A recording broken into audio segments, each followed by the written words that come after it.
Pagmamahal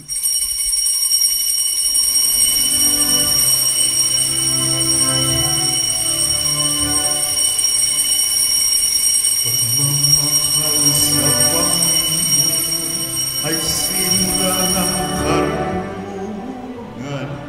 Ang kaniyang kapurihan ay manatili magpakailanman. Purihin ang Panginoon, siya'y ating pasalamatan sa pagsasama at pagtitipon ng kaniyang mga anak. Pagmamahal sa Panginoon ay simula ng karunungan. Ang kaniyang kapurihan ay manatili magpakailanman. Sa ngalan ng Ama at ng Anak at ng Espiritu Santo. Amen. Ang pagpapala ng ating Panginoong Hesukristo, ang pag-ibig ng Diyos Ama, at ang pakikipagkaisa ng Espiritu Santo naway sumainyong lahat. At sumaiyo rin. Mga kapatid, tinipon tayo bilang mga kaanib na angkan ng Diyos, kaya dumulog tayo sa maawaing Panginoong nagpapatawad ng lubos. Sinugong tagapagpagaling sa mga nagsisisi, Panginoon, kaawaan mo kami. Panginoon, kaawaan mo kami. Dumating na tagapag-anyayang mga makasalanay magsisi, Kristo, kaawaan mo kami. Kristo, kaawaan mo kami. Nakaluklok ka sa kanan ng Diyos Ama para ipamagitan kami. Panginoon, kaawaan mo kami. Panginoon, kaawaan mo kami. Kaawaan tayo ng makapangyarihang Diyos, patawarin tayo sa ating mga kasalanan at patnubayan tayo sa buhay na walang hanggan. Amen. Manalangin tayo. Ama naming makapangyarihan, itinakda mong ang lahat ng mga utos mo ay mauwi sa pag-ibig sa iyo at sa kapwa-tao. Ipagkaloob mong sa pagtalima namin sa mga ito, kami pagintapatin mong sumapit sa buhay na walang katapusan sa pamamagitan ni Jesucristo kasama ng Espiritu Santo magpasawalang hanggan. Amen. Magsiupo po ang lahat. Simula ng aklat ni Propeta Ageo. Ikalawang taon noon ng pamamahala ni Haring Dario sa Persya. Nang unang araw ng ika-6 na buwan, tinawag ng Panginoon si Propeta Ageo. Ipinasabi niya kay Zorobabel na gobernador ng Huda at anak ni Shealtiel at sa punong saserdoteng si Josue na anak naman ni Josadak, ganito ang sinabi ng Panginoon. Ipinamamalita ng bansang ito na hindi pa panahon upang muling itayo ang templo. Sinabi nga ng Panginoon sa mga Israelita sa pamamagitan ni Propeta Ageo, magaganda't maayos ang inyong mga tahanan, ngunit pinababayaan ninyong wasak ang aking bahay. Isipin ninyo ang inyong kalagayan. Marami ang inyong inihahasik, ngunit kakaunti ang inaani. Kumakain nga kayo, ngunit hindi nabubusog. Umiinom kayo, ngunit hindi nasisiyahan. Kumikita nga ang mga manggagawa, ngunit ang kita nila'y parang nahuhulog sa buslong butas. May damit nga kayo, ngunit hindi makaalis ng ginaw. Isipin ninyo nangyayari sa inyo. Kumuha kayo ng kahoy sa bundok, gawin ninyo uli ang templo, at doon ko ihahayag ang aking kaningningan. Sa gayoy, ako'y masisiyahan. Ang salita ng Diyos. Salamat sa Diyos. Ang tugon po sa bawat saknong ng salmo, Panginooy nagagalak sa hirang niyang mga anak. Ulitin po natin, Panginooy nagagalak sa hirang niyang mga anak.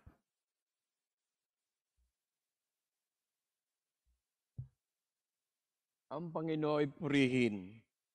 Awitan ng bagong awit.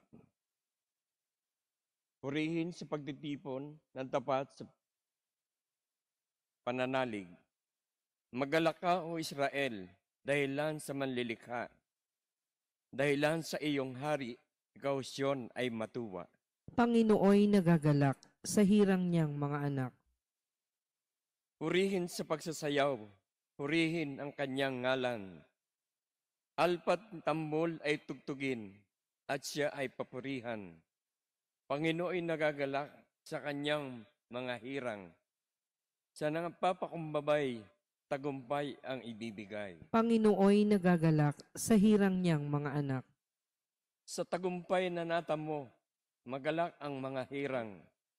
Sa kanilang pagpipista ay magsaya at mag-awitan. Sa papuri sa Panginoon ay mayaang magsigawan. Ang tatanggap ng tagumpay ay ang kanyang mga hirang. Panginooy nagagalak sa hirang niyang mga anak. Magsitayo na po ang lahat.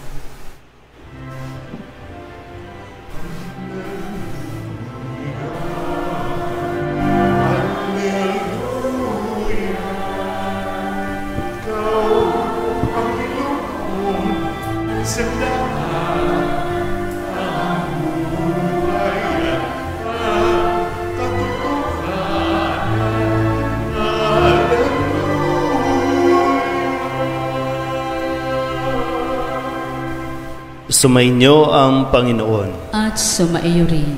Ang mabuting balita ng Panginoon ayon kay San Lucas. Papuri sa iyo, Panginoon. Noong panahong iyon, nabalitaan ni Herodes na tetrarka ng Galilea ang lahat ng ginagawa ni Jesus. Nagulo ang kanyang isip sapagkat may nagsasabing muling binuhay si Juan Bautista. May nagsasabi namang lumitaw si Elias at may nagsasabi pang muling nabuhay ang isa sa mga propeta noong una. Kaya't ang sabi ni Herodes, pinapugutan ko si Juan. Ngunit sino ang nababalitang ito? Marami akong naririnig tungkol sa kanya at pinagsikapan niyang makita si Jesus. Ang mabuting balita ng Panginoon. Pinupuri ka namin, Panginoong Hesukristo. Magsiupo na po ang lahat. Isang magandang araw po sa inyong lahat. Sa ating pong unang pagbasa sa aklat ng Mangangaral, ang sabi po, ito ay isang kaisipan ng isang pilosopo, no, itong Mangangaral, na para bang tinitingnan niya ang buhay ng isang tao na napakaikli lang, balit ang mga nangyayari sa buong kapaligiran para sa kanya ay walang kabuluhan. So, maikli lang ang buhay, pero bakit masyado tayong nakatuon sa mga bagay, lalo tigit sa mga material na bagay, maikli lang naman ang buhay. So ito yung pakiramdam, no, na para bang bored o kaya naman nagkakaroon ng anxiety, nagkakaroon ng kung ano mang mga negative, no, na kanyang naiisip dahil paulit-ulit, sabi niya, paulit-ulit lang ang nangyayari, pabalik-balik lang. Yung mga nangyari noon, nangyayari pa rin ngayon. Walang bago. No? Walang bago. Nagkaroon ba tayo ng ganitong pakiramdam din? Na parang walang nangyayari, paulit-ulit lang. And tanong nga, totoo naman, no? Talagang maikli ang buhay, yung cycle natin, saglit lang naman talaga tayo dito, may iwan at may iwan tayo dito, pero ano ba ang nangyayari o ano ba ang mga desisyon natin sa buhay? Bakit paulit-ulit? Bakit nauulit lang ang mga nangyayari? Kahapon, no, ginunita natin ang 50 years ng pagkakadeklara ng martial law. Sabi ko po, no, bago pa, ano bang unang sumakop sa atin? No? Kastila, Amerikano, Hapon. Nung wala na ang mga iyan, sino naman ang nagpahirap sa atin? Kapwa Pilipino. Mismong gobyerno ang nagpahirap sa atin. Mismong Pilipino na. So, inuulit-ulit. Ngayon, nauulit din. Ibang tao nga lang, pero mauulit din ulit. Ikaw po, sa iyong karanasan, sa tingin mo po, mahalaga kasi dito yung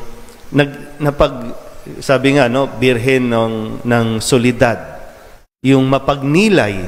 Importante yung nagninilay ang isang tao. Hindi pwedeng yung lumipas lang ang isang araw, wala kang pinag-isipan, wala kang pinagnilayan. O kaya naman, ang natanim lang sa isip mo, problema. Ang natanim lang sa isip mo ay mga alalahanin. Pinagnilayan mo ba ang nangyari? Ay, gaya ni Herodes, siya na ngayon ang tinuturing na hari. Ang magulang niya, di ba, yung magulang nito ang nagpapatay sa napakaraming bata nung isinilang si Jesus. Ngayon, siya na ang hari. Sinong pinatay niya? Si Juan. At darating ang panahon, sino ang kailangan niyang pagdesisyonan? Papatayin ba o hindi? Si Jesus. So, mauulit at mauulit. Sa tingin ko, no? Bakit nauulit ang nangyayari? Para tayo matuto. Ano ba po, sa inyo, sa personal ninyong buhay, ano ang nauulit? Maliban na lang kung hindi ka talaga nag-iisip. Di ba, parang nauulit lang yung magulang mo, hiwalay. Ngayon, ikaw, hiwalay. Ano yung pagkakamali na kailangan natin itama para yung anak mo, yung apo mo, hindi na maulit? So hanggat hindi tayo natututo, mauulit at yung pakiramdam natin na parang walang nangyayari. Walang saysay, mabuhay sa mundong ito kasi lahat naman puro kahirapan eh. Ano ba? Minsan po, no, iba lang yung iba lang yung mukha, iba lang yung itsura, pero same story, same event, no? Diba? Magandang paanyaya ito na mapagnilayan natin dahil talagang darating ang araw, mumultuhin tayo ng nakalipas. Sabi ni Herodes, diba? Sino ito? Diba, pinapatay ko na si Juan Bautista. Sino ito na sinasabing si Juan Bautista? Para binibigyan ka ng pagkakataon ngayon para yung desisyon mo noon na mali kasi alam mo nang walang, diba, bakit pa pinapatay si Juan?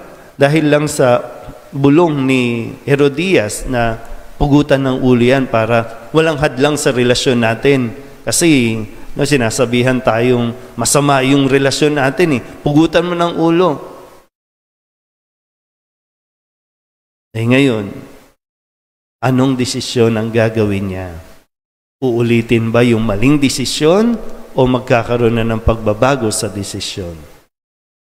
Ikaw din, no? Tayo din.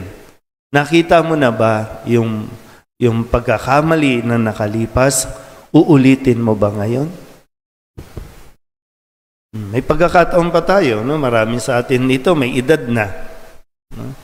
Maikli lang ang buhay, sabi, no? Maikli lang ang buhay. So yung pinoproblema noon, pera, ngayon problema pa rin, pera, bukas problema pa rin, pera. Kailan mo mas pipiliin maging masaya? Kasi yun yung tamang desisyon. Kailan mo mas pipiliin makita ang kabuluhan ng buhay, yung saysay na mabuhay, kaysa dun sa hanggang kailan ba ako mabubuhay ng ganito? Nawa, no, sa tulong ng mahal na Birhen, na mapagnilay, ito nawa ang mas makuha natin. No? Kasi ang isang buhay na hindi pinagnilayan, parang walang saysayan. Pero yung nakikita mo, no, yung mga nangyayari sa paligid, nangyayari sa desisyon mo, mas magkakaroon ka ng saysay para mabuhay. Amen?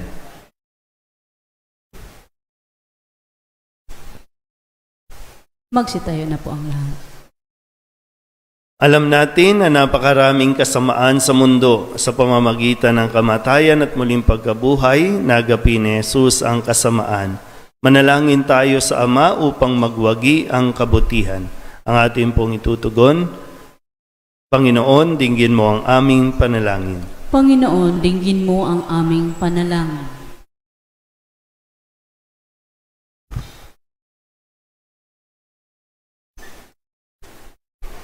Ang simbahan, naglalakbay naway magbigay ng liwanag sa mga tao para baguhin ang kanilang pamumuhay sa pamamagitan ng tapat na pagsaksi kay Kristo sa kanilang salita at gawa.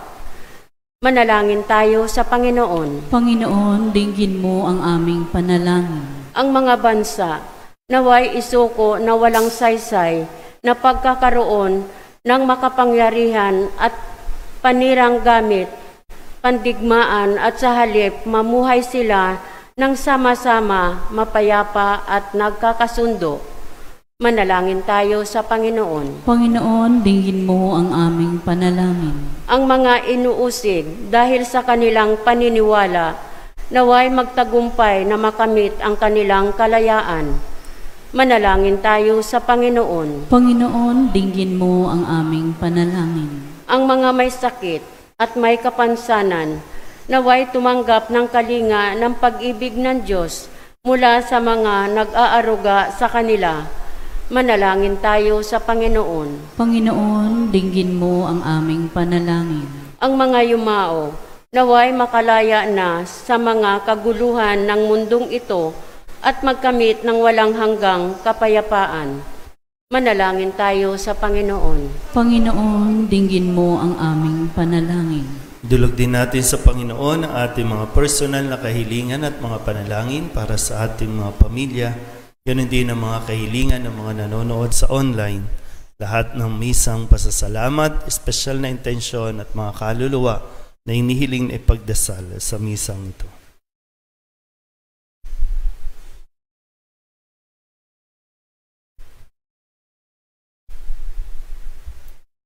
Ang lahat ng ito inihiling namin sa ngalan ni Kristo, ang aming Panginoon. Amen. Magsiupo na po ang lahat.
Magsitayo na po ang lahat. Manalangin kayo mga kapatid upang paghahain natin ay kalugdahan ng Diyos sa mga makapangyarihan. Tanggapin nawa ng Panginoon itong paghahain sa iyong mga kamay, sa kapurihan niya at karangalan sa ating kapakinabangan, at sa buong sambayanan niyang banal. Ama naming lumikha, maawain mong kalugdahan ng mga alay ng iyong sambayanan upang ang ipinahayag namin ng may pananampalatayang matibay ay aming tanggapin sa banal na pakikinabang sa pamamagitan ni Jesucristo kasama ng Espiritu Santo magpasawalang hanggan. Amen. Sumainyo ang Panginoon. At sumaiyo rin. Itaas sa Diyos ang inyong puso at diwa. Itinaas na namin sa Panginoon. Pasalamatan natin ang Panginoong ating Diyos. Marapat na siya ay pasalamatan. Ama naming makapangyarihan, tunay ngang marapat na ikaw ay aming pasalamatan. Ikinalugod mong likain ang sanlibutan na iyong pinagbabago at idinarangal sa pamamagitan ng iyong anak na kinalulugdan, kaya't utang na loob ng iyong mga itinatangi at ng mga banal na kapiling mong lagi ang iyong paggiliw at pagkakandili. Kaya kaysa ng mga anghel na nagsisiawit ng papuri sa iyo nang walang humpay sa kalangitan, kami nagbubunyi sa iyong kadakilaan. Santo, Santo, Santo, Panginoon Diyos na makapangyarihan, napupuno ang langit at lupa ng kalwalhatian mo. Hosana sa kaitaasan, pinagwala ang naparirito sa ngalan ng Panginoon. Hosana sa kaitaasan. Luhod na po ang langit. Ama naming banal, ikaw ang bukal ng tanang kabanalan. Kaya't sa pamamagitan ng iyong Espiritu, gawin mong banal ang kaloob na ito upang para sa aming maging katawan at dugo ng aming Panginoong Hesukristo. Bago niya pinagtiis ang kusang loob na maging handog, hinawakan niya ang tinapay, pinasalamatan kaniya, pinaghati-hati ni iyon, iniabot sa kanyang mga alagad at sinabi, tanggapin ninyong lahat ito at kanin, ito ang aking katawan na ihahandog para sa inyo.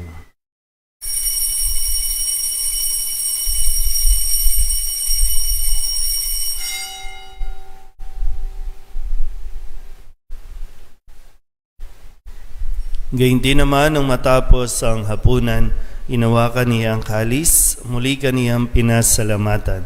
Iniabot niya ang kalis sa kanyang mga alagad at sinabi, tanggapin ninyong lahat ito at inumin. Ito ang kalis ng aking dugo, ng bago at walang hanggang tipan.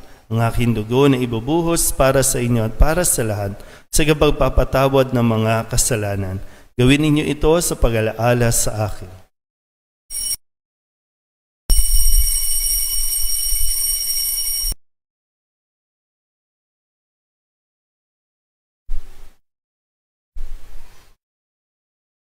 Ipagbunyi natin ang misteryo ng pananampalataya.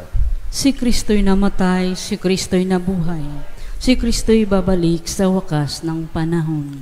Ama, ginagawa namin ngayon ang pag-alaala sa pagkamatay at muling pagkabuhay ng iyong anak. Kaya tiniaalay namin sa iyo ang tinapay na nagbibigay buhay at ang kalis na nagkakaloob ng kaligtasan. Kami napapasalamat dahil kami iyong minarapat na tumayo sa harap mo para maglingkod sa iyo. Isinasamo namin kami magsasalo-salo sa katawan at dugo ni Kristo ay mabuklod sa pagkakaisa sa pamamagitan ng Espiritu Santo. Ama, lingapin mo ang iyong simbahang laganap sa buong daigdig. Puspusin mo kami sa pag-ibig kaysa ni Francisco na aming Papa at ni Jose na aming Obispo at ng Tanang Kaparian. Alalahanin mo rin ang mga kapatid naming nahimlay na may pag-asang sila'y muling mabubuhay, gayon din ang lahat ng mga pumanaw. Kawaan mo sila at patuloyin sa iyong kaliwanagan. Kawaan mo at pagindapating kaming lahat na makasalo sa iyong buhay na walang wakas. Kaysa ng mahal na Birhen Maria na ina ng Diyos, ng kabiyak ng puso niyang San Jose. Kaysa ng mga apostol at ng lahat ng mga banal na namuhay dito sa daigdig ng kalugod-lugod sa iyo, may pagdiwang nawa namin ang papupuri sa ikararangal mo sa pamamagitan ng iyong anak na aming Panginoong Hesukristo. Sa pamamagitan ni Kristo, kasama niya at sa Kanya, ang lahat ng parangal at papuri ay sa iyo, Diyos amang makapangyarihan, asama ng Espiritu Santo, magpasawalang hanggan.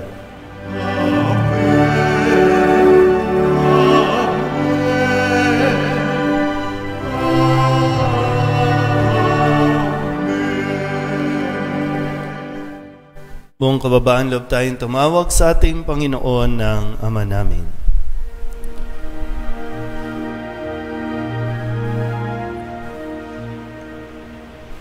Ama namin sumasalangit ka,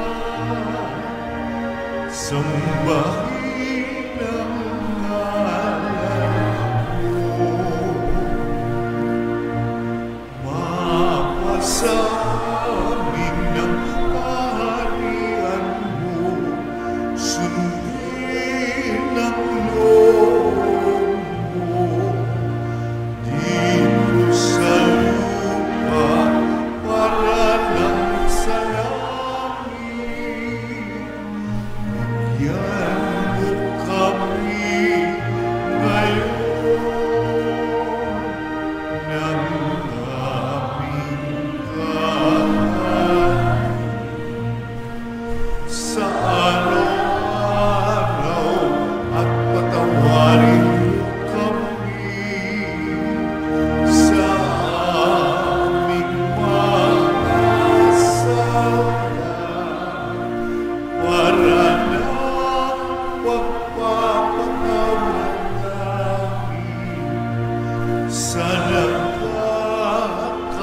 sala sa amin.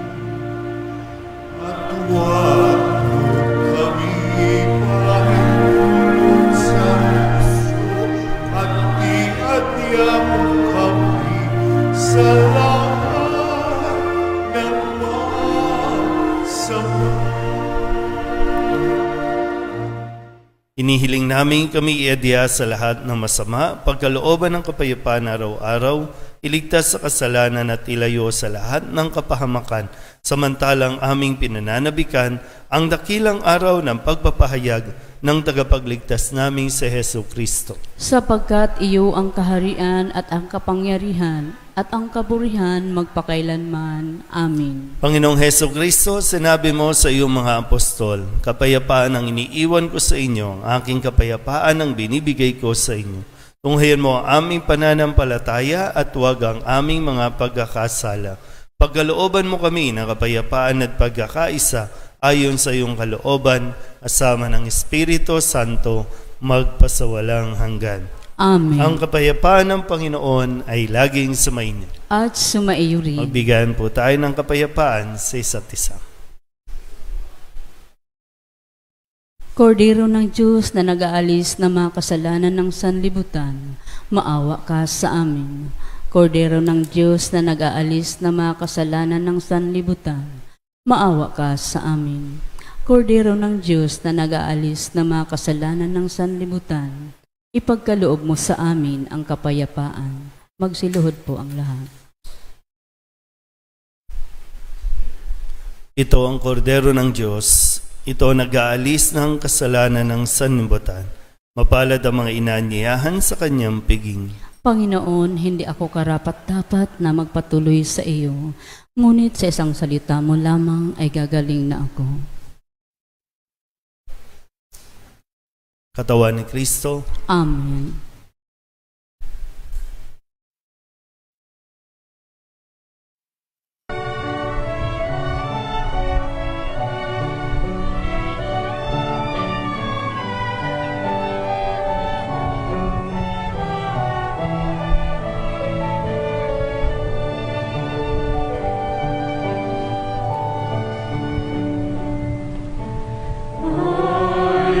Listen to the Lord, will listen to the voice of His people, serve them with all my heart. I will listen to His words and call upon the Lord for His people to live in faith and truth and in love.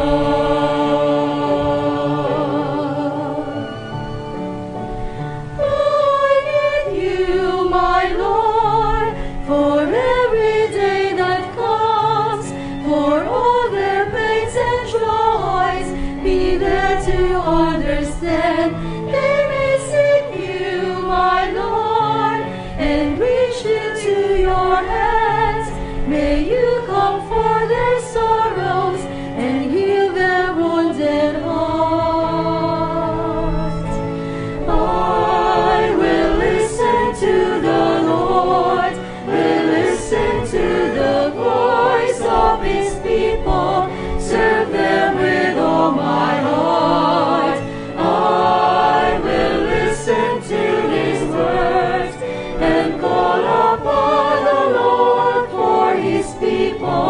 To live in faith and truth and in love.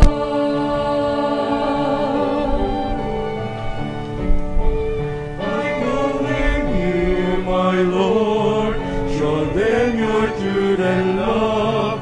When darkness overtakes them, your light shines from above.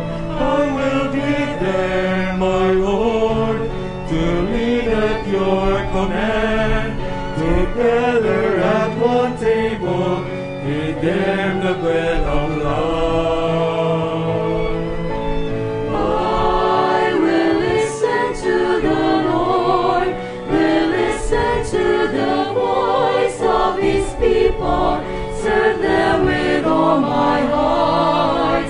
I will listen to His words and call upon the people to live in faith and truth and in love.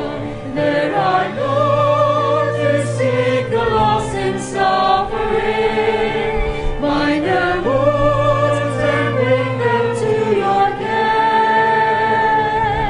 Oh Lord, I know that you're with them, embracing once again. Your love is all I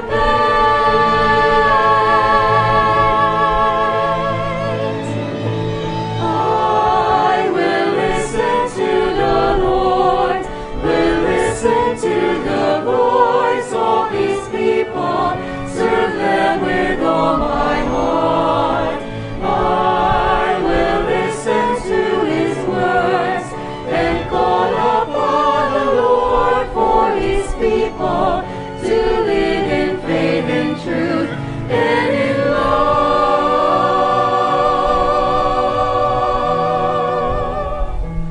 I will listen to the Lord and call upon the Lord for His people to live in faith and truth and in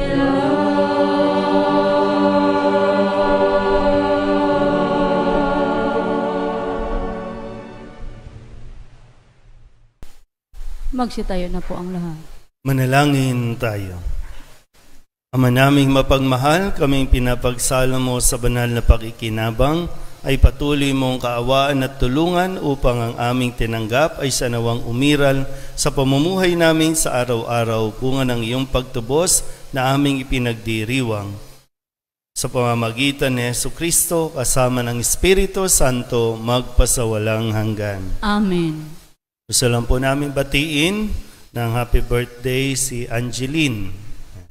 Si Angeline po yung isa sa mga nagiging katuwang natin, magbantay, para pagbukas ng pinto, may babati sa inyo, may mapapatuloy at mag-check kung yung mga bata ay naglalaro dito sa loob ng simbahan. So Angeline, happy birthday. Yan. Sumainyo ang Panginoon At sumaiyo rin. at pagpalain kayo ng makapangyarihang Diyos, Ama at Anak at Espiritu Santo. Amen. Tapos na ang banal na misa, humayo tayo sa kapayapaan ni Kristo. Salamat sa Diyos. Magandang umaga po.